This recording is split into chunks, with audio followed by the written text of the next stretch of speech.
versículo 1. Vamos ler o versículo 1 para você entender o que eu vou falar.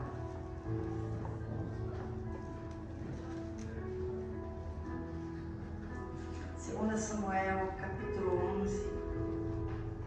Não sei se foi meu descanso que melhorou a minha voz ou se esse microfone assim está maravilhoso, viu, sonoplasta? Não sei se sou eu ou se é você, mas tem algo aqui muito bom.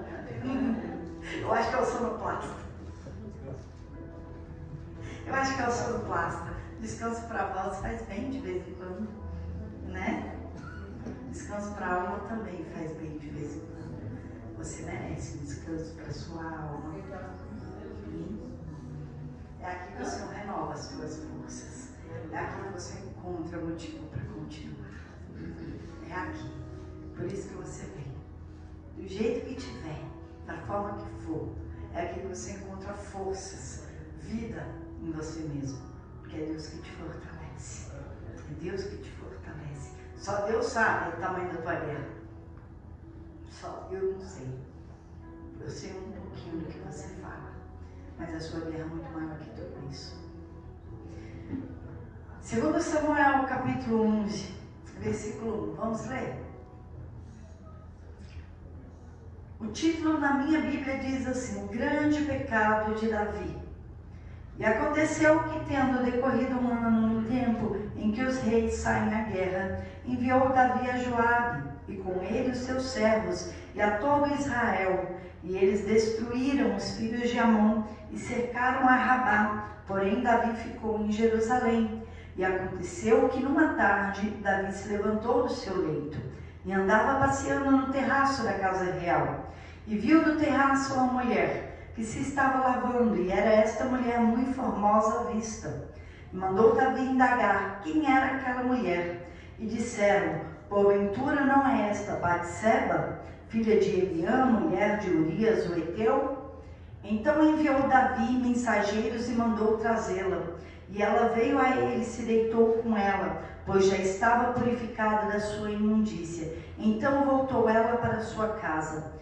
E a mulher concebeu e mandou dizer a Davi: estou grávida. Amém? Pode se assentar. Acho que todo mundo conhece a história de Davi e Batseba. O adultério de Davi.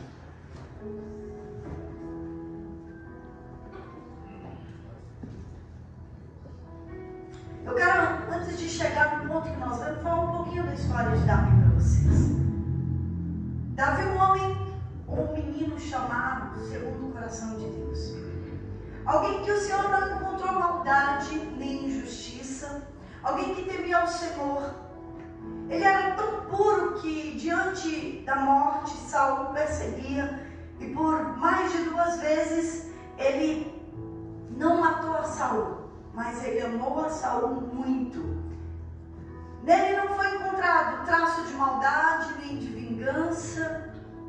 Foi alguém segundo realmente o coração de Deus. Alguém admirável, que fazia juízo e justiça.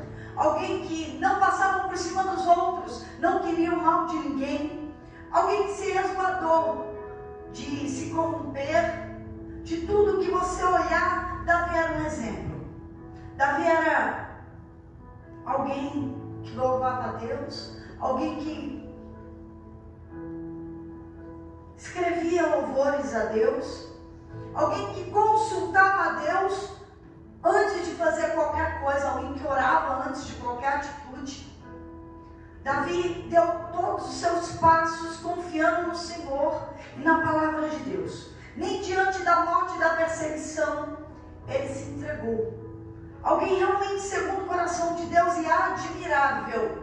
Alguém que temia a Deus. Até o capítulo 11 de 2 Samuel. Até a humanidade dele gritar. Até a carne dele cair em tentação. O problema de cair em tentação ou em um adultério não é o problema do pecado em si. Porque pecado, se você olhar para a vida do ímpio, é o que mais existe. Mas quando você olha para alguém que temia o Senhor, para alguém que realmente é de Deus, para alguém que até aqui foi exemplo, foi um espelho, foi alguém que deveria virado, alguém que deveria ser exemplo, e todo Israel olhava para Davi como um grande exemplo. Um homem de guerra, um homem de Deus, um homem justo. E quando eu olho esse texto, eu olho para mim e penso, Davi caiu. Ninguém está longe disso. Ninguém é perfeito, senão o Senhor Jesus. Então Davi destruiu, com a atitude dele, a sua reputação, destruiu a sua casa, a sua família, ele destruiu a sua saúde. Se você ler os Salmos, você vai ver isso. Ele fala que os ossos dele era como se tivesse quebrado, que doía, que ele deitava na cama e nadava nas lágrimas. Ele fala sobre o meu pecado está diante de mim todos os dias. Perdeu a paz, perdeu a consciência, perdeu a vida com Deus. Tudo por uma atitude, por um momento. Quando você deixa de fazer o que é para você fazer, as coisas dão errado. Davi era um homem de guerra, mandou todo mundo para a guerra. Ele ficou em casa. Ele ficou em casa. Davi deveria estar com Joabe na guerra. Deveria estar com os capitães na guerra, como ele sempre fez. Mas chegou um tempo que ele falou, vai todo mundo para a guerra, que eu vou ficar aqui. Em Jerusalém, a cidade que levava o nome dele, cidade de Davi, na fortaleza, ele ficou em casa. E o texto fala que Davi acordou-se à tarde, acho que um cochilo depois do almoço. Um cochilo depois do almoço. E ele se levantou da cama, foi para o terraço e ele viu uma mulher muito bonita tomando banho na sua intimidade. Ele viu e ele desejou, ele cobiçou. Ele era rei, ele tinha muitas mulheres e muitas concubinas. Na época se podia. Hoje não. Hoje é uma mulher só, um homem só, o que Deus uniu, é aquilo ali e pronto, acabou. Não separa o homem. Mas na época não. Na época se poderia ter quantas mulheres você pudesse sustentar. Mas mulheres que fossem suas, não dos outros. E ele procurou saber quem era aquela mulher. E disseram para ele, é a esposa de Urias. Ela tem marido. Então ele pegou conscientemente. Ele não foi inocente ou não sabia. Ele sabia. Foi premeditado. Ele quis cair em tentação. Então muitas vezes nós entramos em tentação. Entrar em tentação é uma fase. Cair é outra fase. O bom é fortalecer o espírito para que você não entre em tentação. Porque se entrar em tentação, para sair é difícil. Davi entrou em tentação. Mas ele tinha uma vida de oração. Ele tinha uma vida de louvor. Ele tinha uma vida de adoração a Deus. Ele era sacerdote. Ele era sacerdote. A roupa dele era de linho. O éfode, ele consultava a Deus, gente. Mas por um momento, ele olhou para a humanidade, para a carne dele, que entrou em tentação. E o que você deve fazer, o que eu devo fazer? Todos nós estamos suscetíveis a entrar em tentação por um momento. Seja pela cobiça dos olhos, pelo desejo da carne, seja pelo que for. Ele poderia ter feito tudo o que ele sempre fez. O que é que Davi fazia antes de qualquer atitude? Orava. Poderia ter voltado para o quarto, fechado a porta, orado. E se não passar, jejua, mata a carne, jejua, louva, até a tentação, a guerra da tentação, porque isso é uma guerra. Ele perdeu a pior guerra da vida dele. E sabe o que ele desapontou? Ele mesmo. Ele mesmo, não vou falar que foi Deus, porque eu imagino ele mesmo desapontado.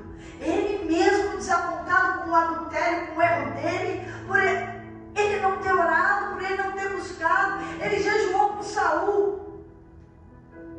Não comeu nem bebeu pela morte de Saul, que queria a vida dele.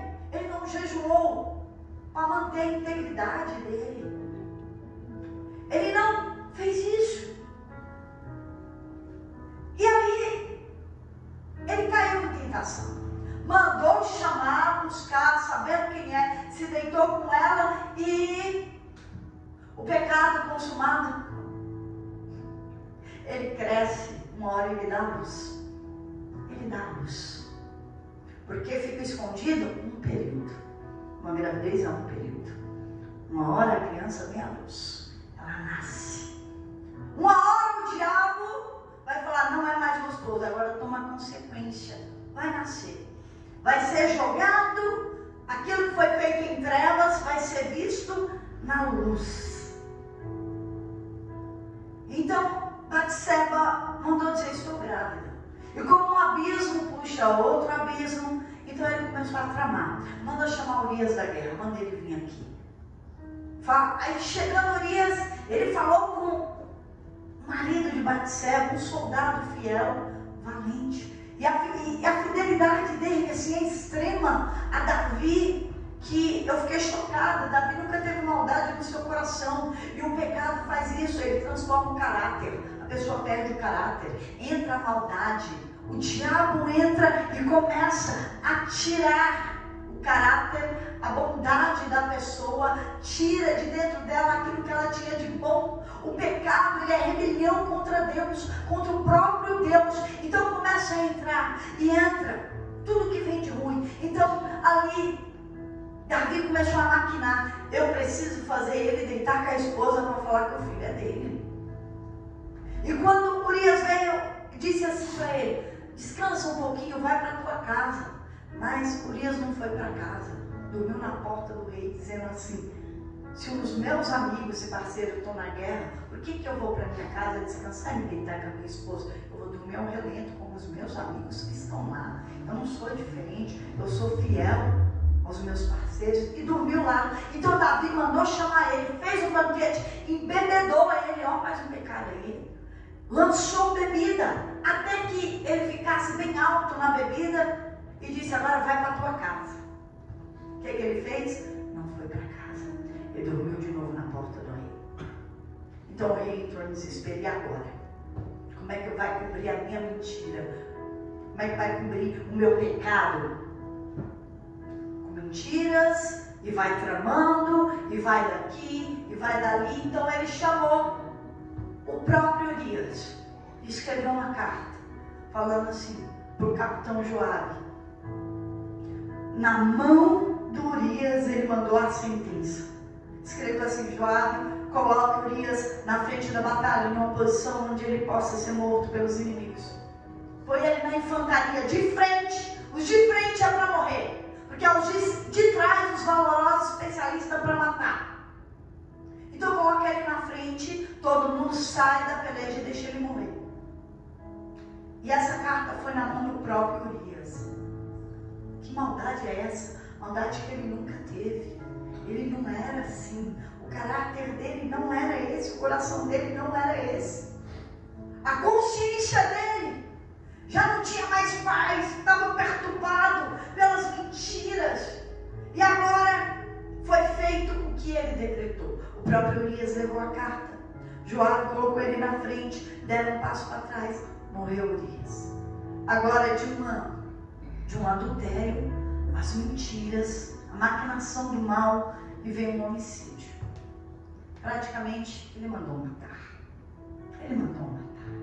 E um abismo foi puxando outro abismo. E quando veio a notícia que ele faleceu, esperou os dias do luto da esposa e tomou Batseba como esposa para ele. E ficou quieto, não contou nada para ninguém. Era só mais uma esposa que era viúva, como Abigail. Abigail ficou viúva, ele foi lá, Abigail como esposa, mas ela ficou viúva. Não teria problema, mas Deus viu, ninguém viu. Deus viu, e Deus está vendo cada um de nossos passos. E não importa se é um adultério, não importa se é um vício, não importa se é uma fofoca, não importa se é uma pornografia, não importa. Não existe pecadão, pecadinho, existe pecado. Existe pecado. Só que existe caráter diante de Deus. Saul era uma maneira, Davi era outra. Saul pecou menos que Davi, você sabia? Saul só se apressou a oferecer um holocausto antes que Samuel chegasse. Só isso. O resto foi consequência. Ele só fez isso. Quis fazer o que era o profeta Samuel fazer. Só passou à frente do sacerdote. Só isso. E foi condenado porque Deus conhece o coração de cada um de nós. Deus conhece quem é malvado por natureza e quem simplesmente foi levado por um vento de maldade e que isso não faz parte dele. Saul era maldoso. Saul era arrogante. Saul era orgulhoso. Mas Davi não. Isso não era de Davi. Isso não é do caráter dele. O ideal é, fuja da aparência do mal. Desvie daquilo que vai te fazer cair. Vai te tentar, não coloque diante dos teus olhos. Evita. Sai disso enquanto tem tempo. Sai disso. Seja lá o que for. Ainda tem tempo. O pé está na areia movediça. Tira o pé daí porque vai afundar. A areia movediça não leva quem não viu. Tá? Você está vendo que está afundando. Sai disso. É necessário sair disso. Então, Davi continuou até o profeta Natan chegar e confrontá-lo. Eu não vou entrar em detalhe do profeta, o que falou, mas eu sei que a sentença do própria boca de Davi foi dada. Esse homem é digno de morte, deve restituir o que foi roubado 4 vezes mais. E o próprio Deus disse assim: não, Davi, é você, mas você não vai morrer não. Olha só, você não vai morrer. Mas a consequência vai vir. 4 filhos de Davi morreram. A sentença que ele deu, 4. Aminon, morto por Absalão. Absalão, morto por Joabe. Depois o bebê que Batseba teve. Por último, Adonias tentou tomar o reino de Salomão. 4 filhos morreram. Por uma inconsequência, por um momento, por algo que passa, por algo que não vale a pena, por uma loucura da carne, destruiu a casa dele, o reinado dele. A espada nunca se apartou da casa de Davi. Foi grande, vencedor e não levantou a sua casa. Ele derrubou com as próprias mãos. E o Senhor espera que cada um de nós sejamos diferentes. Que olhamos primeiro pela nossa casa. Que levantamos a nossa casa. Que construímos a nossa família. Primeiro, isso. E eu fiquei pensando, por que Deus foi tão bom com Davi? Porque Davi tinha um coração segundo o coração de Deus. E como seria isso? Se o coração de Deus é perfeito e o coração de Davi é humano, como o meu e o seu, como seria isso para nós? O que é isso? O que é isso? A gente fica pensando, o que é isso? O que é isso? Salmo 51, onde fala sobre Davi. Davi confessa o seu pecado. O segredo está em confessar para Deus o pecado e abandonar a má atitude. O segredo está em se arrepender. O segredo está em mudança de vida. A pessoa só pode mudar a vida dela se ela mudar a atitude errada. E o primeiro passo é reconhecer. Saul não quis reconhecer. Ele quis debater. Eu quero justificar, eu quero debater. Não, é porque você estava demorando, então foi por isso que eu fiz. Ele não disse, eu errei, me perdoa. Ajoelhou e falou, Senhor, eu pequei contra ti, o Senhor pode me perdoar? Nunca mais eu vou fazer isso. Ele não fez isso, ele foi hipócrita. Ele disse assim, perdão, mas Deus deu uma ordem, vai lá, mata os amalequitas, extermina todo mundo da terra. Rei, criança, novo, velho, animais, sabe o que ele fez? Pegou o melhor e o rei Agag segurou. Não obedeceu a Deus. Deus vai testar se o seu coração é sincero para você falar perdão ou um remorso voluntário para você ter algum tipo de vontade. Deus conhece o coração de cada um. O perdão, se você pede, é verdadeiro, se há arrependimento, ou se é um remorso temporário, uma desculpa para pecar de novo. Saul era uma desculpa para pecar de novo. Ele não queria depender de Deus, ele queria ser o próprio Deus, fazer o que dá bem na telha dele. Davi não. Davi no Salmo 51, ele começou assim, Senhor, tem misericórdia de mim. Tem misericórdia de mim. Segundo a tua benignidade, apaga as minhas transgressões. E ele fala, purifica-me do meu pecado. Eu pequei, eu errei. primeiro passo ele reconheceu. No versículo 4, ele fala sobre esse reconhecimento. Contra ti somente pequei, e fiz o que era mal à tua vista, para que sejas justificado quando falares e puro quando julgares. Ele está dizendo, eu sei que você viu. Meu pecado também está diante de mim. O acusador da minha alma, Satanás, me acusa todo dia na minha mente. Aonde eu vou, o pecado está diante de mim. Porque quando você erra, o diabo vem acusando. Onde é que acusa? Na consciência. Aqui, ó. E te acusa e você tem paz? Nunca. Perde-se a paz. Uma consciência suja, a fé naufraga. A fé naufraga. A comunhão com Deus é quebrada. É quebrada. Então Davi entrou em desespero. Saul não entrou em desespero. Ele entrou no orgulho. Davi não. Ele disse, me purifica. Cria em mim coração puro de novo. Espírito reto de novo, porque meu coração está sujo. Eu não estou reto. Eu perdi tudo isso. Me ajuda, me lava com isopo. Hoje eu falo, me lava no sangue de Jesus. Não retira de mim o teu Espírito Santo. Olha o que ele falou. Eu errei, eu pequei, eu me arrependo, não vou fazer mais. Mas não tira de mim o Espírito Santo. Não tira de mim o que eu tenho mais de precioso em minha vida. Me dá de volta a alegria da salvação. Eu perdi a salvação. Ele está dizendo, eu perdi, eu não tenho mais alegria da salvação. Não retira de mim o teu espírito. Me sustenta com o espírito voluntário. Eu quero fazer com o espírito voluntário por amor. Eu não quero fazer por outro motivo, para a glória, para mim, ou por orgulho, ou por qualquer outro motivo. Porque ele estava ali por amor a Deus. Ele estava ali porque Deus colocou ele ali. Deus tirou ele de trás das malhadas. Deus fez o nome dele grande. Deus fez ele um vencedor. E ele estava ali por Deus. E ele está até reconhecendo. Eu estou aqui porque o Senhor me escolheu por amor. Eu estou aqui porque o Senhor fez, não fui eu. Eu não sou nada. Eu não tiro a tua presença, o teu Espírito. Não retira o meu nome do livro da vida. Olha a diferença de Saul. E o que o Senhor quer? Sacrifício?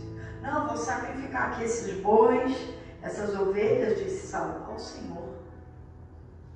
O teu sacrifício não compra Deus.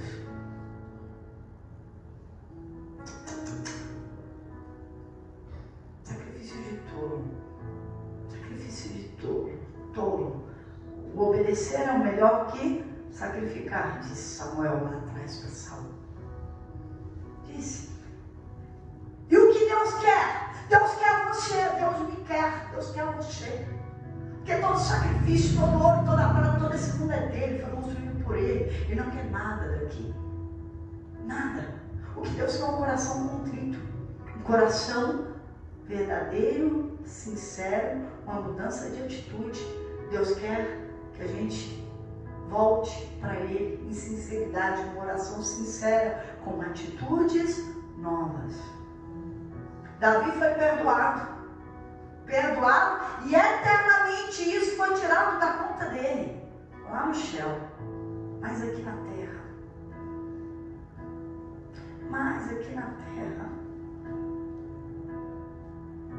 aqui na terra ainda ficou as consequências, aqui na terra ficaram as marcas, aqui na terra ainda ficou a vergonha, porque todo mundo ficou sabendo, a vergonha ficou. Talvez a reputação agora má ficou. Sofreu as consequências na casa dele e não perdeu o Espírito Santo. E o nome dele estava no livro da vida. E ele teve uma chance para recomeçar com Deus. E todos nós temos essa chance. Seja o pecado que for, seja público ou seja no secreto, dentro do teu quarto, ou onde ninguém vê. Deus viu, o diabo também. Deus não vai cobrar, mas o diabo vai cobrar. A conta vai chegar. Mas eu vou dizer o que eu falo para todo mundo. Jesus está pronto para dar uma chance para você, para mim. cada vez que errarmos, cada vez que com o coração sincero confessarmos e abandonarmos o erro. Deus não aceita sacrifício de desobediente. Deus não aceita.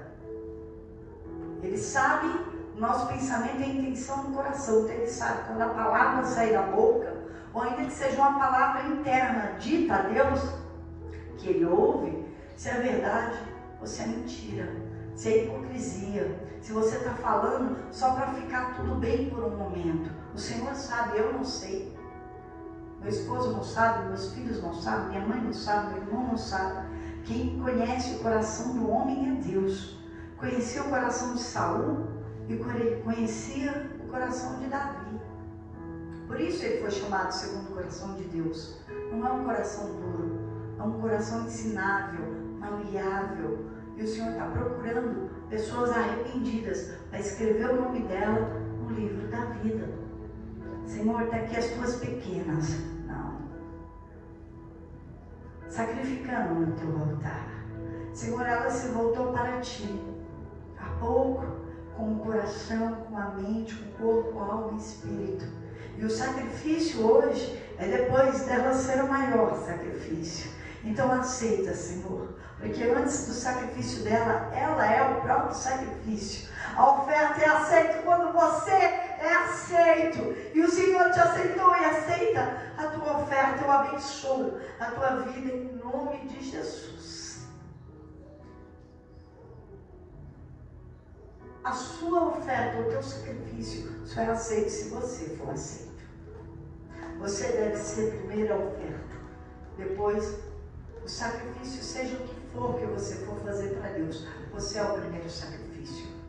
Deus aceita o que você dá quando você é aceito. A tua oferta representa você. Você. E Davi disse isso. Eu sei que o Senhor não quer sacrifício. O Senhor não quer nada. O Senhor me quer. Ele falou, eu sou alguém com o coração quebrantado. Eu sei que o Senhor não vai me desprezar, porque eu sou a oferta. E o Senhor quer você como oferta. Ele quer o seu coração. Ele quer as suas atitudes como oferta. Renuncia a si mesmo. Renuncia a tua vontade. Vem e segue o nosso Senhor, o Senhor Jesus. Isso vai mudar a tua vida. Isso vai mudar a tua vida. Isso vai mudar a tua história. Porque toda semente que nós plantamos, nós vamos colher. Davi colheu bem até 1 Samuel capítulo 11. Depois tem umas quedas de Davi dali em diante. Ele colheu o mal, assim como ele semeou o mal. A colheita não vai parar. Vai chegar o tempo que ela para.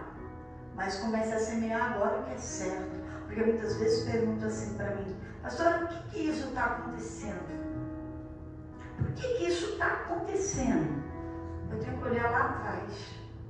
A maldição sem causa não virá. A maldição sem causa não encontra pouso, nem a mesa, nem a bênção. Então tem algo errado aí. Esse algo errado que está em oculto tem que ser revelado. Tem que acabar. Tem que acabar. Você é que põe um ponto final. Você tem um poder de decisão. Você pode ser Saul ou você pode ser Davi. Eu não tenho nada mais para renunciar. E se tiver, fala: Senhor, me mostra para eu renunciar. Me mostra para eu poder te honrar. Me mostra para eu fazer algo para ti. Me mostra. Porque se o Senhor me mostrar, é voluntariamente por amor. Porque o que eu mais quero é a paz que excede todo o entendimento. A presença dEle. Não tem comparação. A alegria da salvação não tem comparação. E se você está procurando a paz, se você está procurando o reino dos céus, eu quero te falar onde ela está. Deveria estar dentro de você, porque o reino está dentro de nós. A paz está dentro de nós. Daquele que está em Cristo, daquele que não tem do que se envergonhar. Porque o que é dentro de você é onde você vai passar a eternidade. E a gente fala: minha vida dentro de mim é uma guerra, um inferno, uma loucura de pensamentos, de emoções. Poxa, o céu não é assim. O céu é organizado. O céu é lugar de paz, de alegria, mas não tem dor, não tem sofrimento. Mas não tem essas coisas. E nós, que somos moradores do céu, antes de morar lá, o céu já está dentro de nós. Se você tem o céu dentro de você, a paz e a alegria, cidadão do céu. Mas se dentro de você a perturbação, a caos, não tem paz, as emoções são desequilibradas, há algo para ser confessado, há algo que precisa ser lançado fora de ti. Se teu olho te faz pecar, arranca-o e lança fora de ti. Melhor entrar com a olho no céu do que com 2 olhos no inferno. O que é isso? Não é literal. É para você arrancar aquilo que te faz pecar na tua vida. Arrancar o pecado, lançar fora de você. O pecado está desse lado, agora eu ando por esse. Joguei para lá, então agora eu ando para cá. Nem olho para trás para não virar um estátua de sal. Eu vou olhar para frente, me esquecendo das coisas que atrás ficam e prosseguindo para o alvo, que é Cristo. Um caminho reto. Reto, porque o caminho ele é reto, ele é apertado, a porta é estreita. Mas esse caminho, essa porta aqui na terra, é o único lugar que você vai ter paz e alegria. É a garantia da felicidade. É a garantia que tudo vai dar certo. Davi foi protegido. Tudo que ele empenhou, Deus foi com ele. O impossível aconteceu. Deus falou o que ele deveria fazer. Deus fez todas as coisas. Ele simplesmente foi guiado pelo Espírito de Deus. É o que você precisa. Hoje, se tem alguma coisa que a tua consciência, eu não, jamais, que a tua consciência te acuse, abandone. Seja o que for. Não precisa, pastor, um adultério é algo grande, um homicídio é algo grande. Estou falando da fofoquinha. Estou falando de falar mal da vida dos outros. Estou falando da pequena mentirinha para se engrandecer. Eu estou falando da pequena mentirinha para se livrar de algo pequeno. Eu estou falando de coisinhas pequenininhas desse tamaninho que você não abre mão. Porque não tem peso nem medida. Não passa na porta estreita. Porque ninguém tropeça em pedra grande. Tropeça naquilo que você não viu. Pedrinha pequena. Não procure um adultério. Procure em você, não procure no outro. Coisas pequenas. Quer ver uma? Não responda a mulherada. Reclamação. Reclamar é pecado. É pecado. Mal dizer é pecado. Reclamar é o quê? Mal dizer. Então, procure em você. Confesse e abandone. Faça o compromisso de não fazer mais isso. E segue a tua vida. Amém? Fique de pé, você que pode. Fique de pé. E isso vai mudar a história da tua